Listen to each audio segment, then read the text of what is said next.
இப்போது புதிய அறிமுகம் ஆச்சி ஹோட்டல் சாம்பார் 50 கிராம் ரூபாய் 20 மட்டுமே.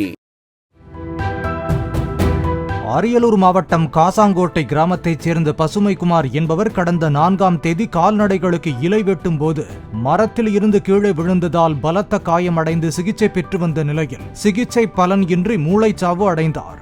அவரது இதயம், கல்லீரல், எலும்பு, கருவழிகள் உள்ளிட்ட 8 உடல் உறுப்புகள் தானம் செய்யப்பட்டன.